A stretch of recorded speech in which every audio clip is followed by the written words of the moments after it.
get the software started up, and I'll show you. We'll do some quick design. Probably just 12 and 12.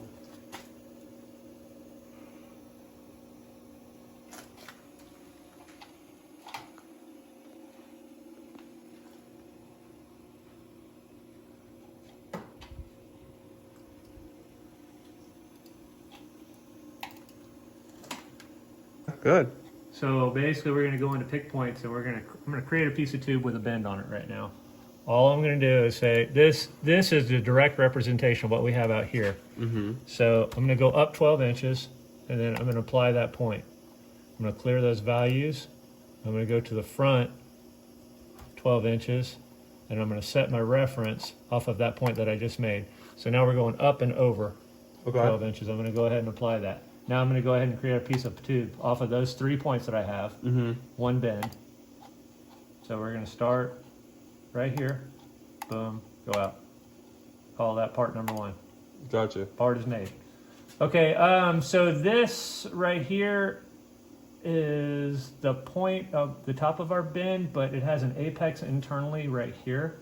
So I'm going to try and find a straight off of that. Let me clear these values.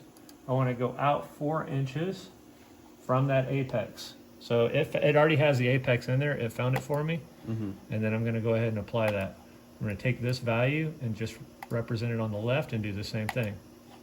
Apply that. Now I'm going to do a straight piece off of that apex to here. Do a straight piece off of that apex to there. Now then we'll change the display, and you'll be able to see everything. Boom. Wow. That's what it looks like. That was awesome. Okay, so now I want to cut that. So we're going to go new cut. I want this piece right here to cut from that, and then we'll complete it. Now it's going to show me, all right, something screwy here. It didn't like it.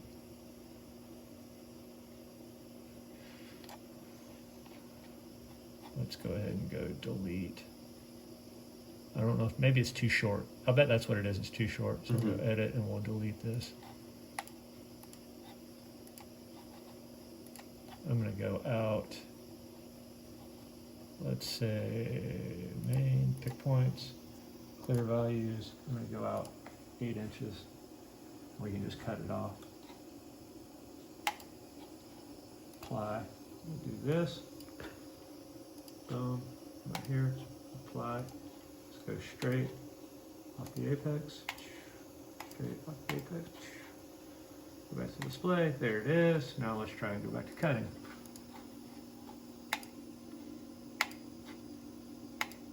Okay, you see that? Yep. That's what I was looking for. I think it was just because it was too short. That 4 inches, it didn't like that. Gotcha. So there's our notch right there. You see where those blue and black line is? Yeah. That's what it's going to cut out for us. And then what I'll do is I'll just go in and cut that down to 4 inches once it cuts these 2 pieces out. All right, so we'll go ahead and we'll go parts. We're going to go transfer, Dragon Cam.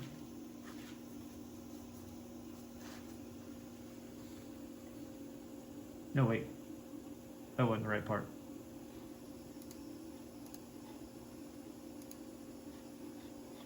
Go back over here. Go parts, straight one. Straight. Which one did I notch?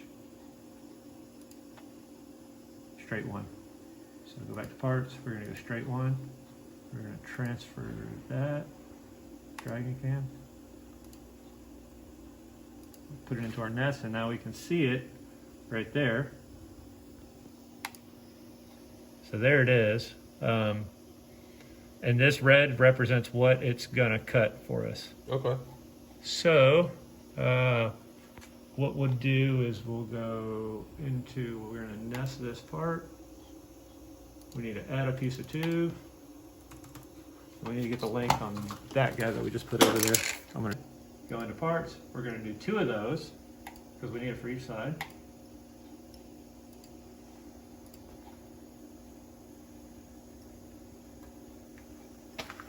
Something screwy. It'll still work. Yeah, that'll be fine. Okay, so now what I got to do is sync the machine up. So I got my Ethernet cable connected. Is this on? That is not on. All right, that goes on.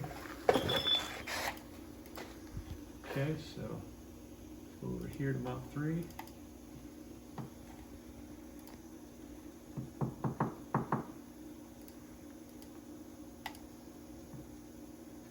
She's talking. Okay. I heard it kick on. Is that what that was? Yeah. Yeah. So I'll open up my machine control right here. Go to the jog controls, X-axis. Whoa. She's rolling. So you're going back. So we need a home at first. The homing switch is all the way in the back.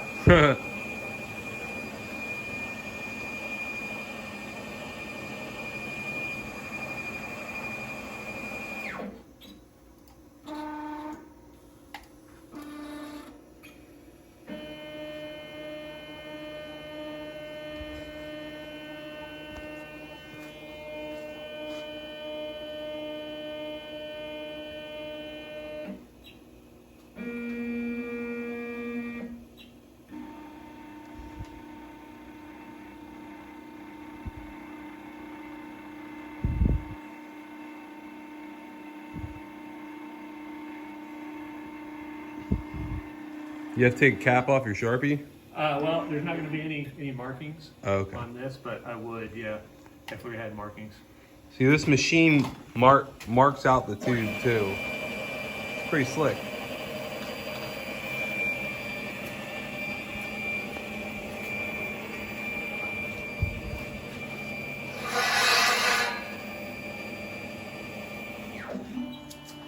All right, now we're on the load phase.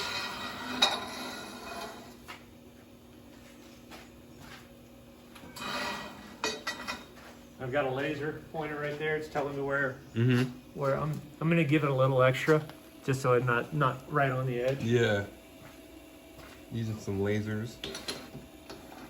And that thing looks cool on the camera, that laser. Yeah. All right, so this thing's going to shoot sparks everywhere. All right, good to know. I'm gonna back up.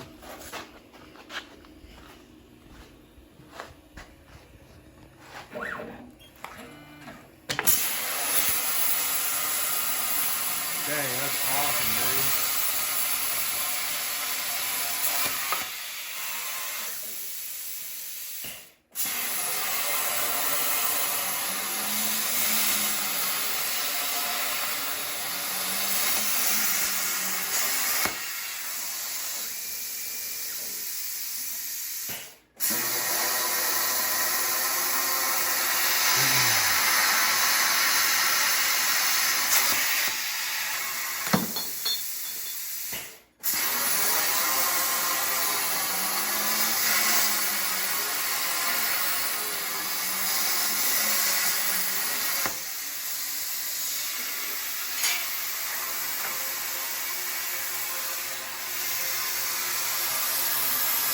Doing some work.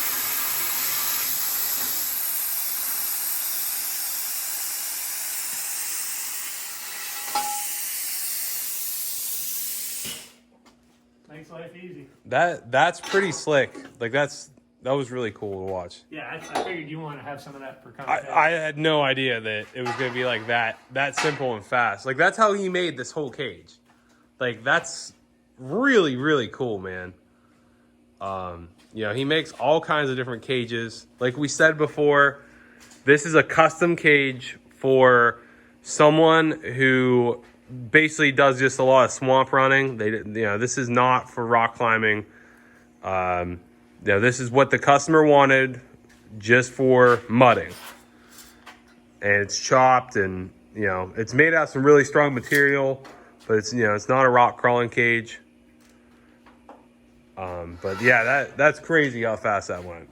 Yeah. And then he's just gonna cut it down the length that he wants it. And it would have cut that length if I saw that it didn't like that 4-inch length that I wanted to do. So yeah, I had to do a workaround. Is basically what I did. makes sense. Trick it a little bit so it'll work better. Yeah, exactly. Yeah, it's used to you probably making things that are at least a foot long.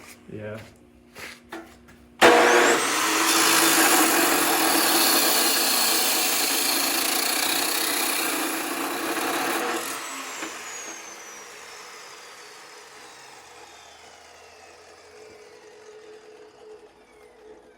doesn't look bad. We just fit the cage that he made up to his turbo, just to mock it up to, you know, see what it look like.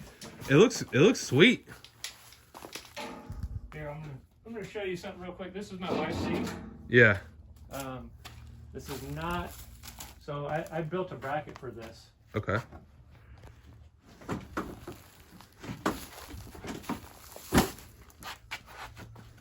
That's a nice looking seat. Yeah, it's way better than stock. Oh yeah, I can't stand the stock seats.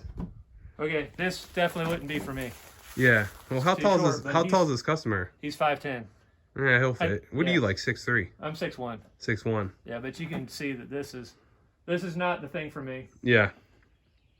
Well, this is what the guy wanted. This is what he wanted. He wanted a 5-inch chop. I mean, it looks awesome. Yeah. And that seat is about the same height as a regular seat. Is it? Yep. Okay. It's a lot more comfortable though. Oh, I bet. Yeah. There, you can show. We can show the front. The bracket you built. Yeah, I had to build this. Do all seats require custom brackets? No, you can buy brackets, but this is the custom one that I built. I went ahead and got some 1/2-inch. See, I just drilled these holes out to 1/2 inch, and then I got some rod couplings, 1/2-inch rod couplings, welded them to this piece of metal, Yeah. and then just welded them there. And then I used the stock bracket behind there, and then it slides on this, but it's so rusted up now it doesn't want to slide that well. Yeah. I could probably go in and lube it up and clean, Yeah, get this definitely. powder coated and whatnot. Well, it's a nice seat. Yeah, the seat is amazing. What'd you pay for that? Like $400? No, I paid. So I got 2 of them for $400. Oh, that's good. Yeah. That's awesome, man. Well, that, you know, this is what we got into this cage for like 3.5 hours. Probably 4 hours now. 4 hours. Yeah, 4 hours of working on it. Yeah, not bad. Pretty much done. Just got to finish welding it up. Looks good. This is what the customer wanted. I like the flat top, and then he's gonna put speakers back here. And that was like the whole point of the cage, was that he wanted a cage that he could put speakers on. So, looking good, man. Yeah, not bad.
That's it. What do you think, Whit?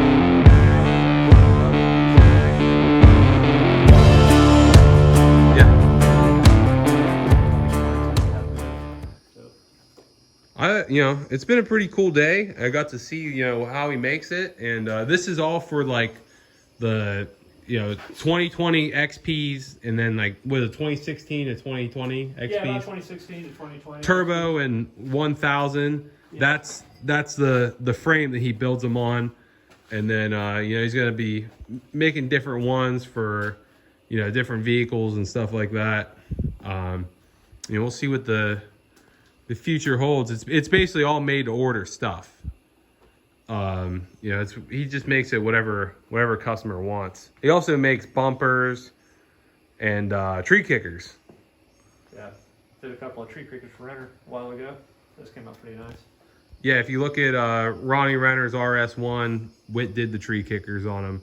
I also did the front and rear bumper for that machine. Front and rear bumper. Yeah. And it looks sweet. A lot of times, the piping that he's using is, the quality of it is going to be way above what you're going to order from some of these companies that you get the bumpers off of. you know, it's going to be a lot better of a metal. Yeah, it's DOM. DOM. Yeah, which stands for drawn over mandrel. Okay. Yeah. So when the process of making it, there is a seam, but when they make it, they run a mandrel through it to basically smooth that seam out. So you run your finger inside there, you won't feel a seam. Whereas your standard H-rue tubing, or any pipe that you find will have a seam inside of it. Gotcha. This is structural, so it's tubing. Yeah. The dimensions are measured from the outside toward the center, whereas pipe itself is measured from the inside out. Gotcha. Yeah. So. I mean, I've seen, you know, other cages you built, and, you know, after watching you do this and watching everything, you know, go together and be made, like, you know, I'm definitely getting you to build me a cage, because right on. We'll hook you up. It's definitely worth it. I mean, you guys got to look up, you know, like Google like stock cages and what happens during a rollover. I mean, the stock cage, from what I've been told, is made so it bends in a little and takes some of the impact, and that's why they're up so high. So like I see a lot of people talking about chopping the stock cage. I wouldn't do it. Would you do that, Whit? Nope. No. I won't do it. I have people ask me a bunch of times, will you give me a price on chopping my cage? I won't chop a stock cage. Yeah, it's just a bad way to go, and it might be, you know, the end of you. Yeah. You know, I try to, you know, like whenever me and him start talking about me getting a cage, I'll probably go maybe like 2 inches shorter. I don't want to go too short, because I usually wear a helmet, but, you know, I don't want to hit my head off the roof, especially whenever you hit bumps and stuff like that. Even with the harness on, you go up a little bit, and, you know, that's something that you really got to think about.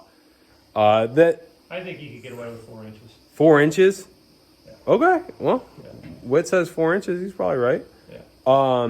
That swamp buggy cage that he made today, what was that? That was a 5 inch? It's actually about 5.5. It's lower. A 5.5. Yeah. It's pretty low, and like, you know, it's right at his headline, but he's pretty tall whenever he gets in it. Yeah. But the big thing is, like, if you roll over and you have one of these aftermarket cages, it's not going to bend in like a stock cage will. Maybe a little bit, but it's not going to like crush in. You know, this pipe is really strong, and it's going to stop the impact. Yeah. So. I mean, there's a video of Ryan Webb doing a rollover at a race, and that was one of my cages that's specifically built for racing, and you can see how well that cage held up if you look at Ryan's video.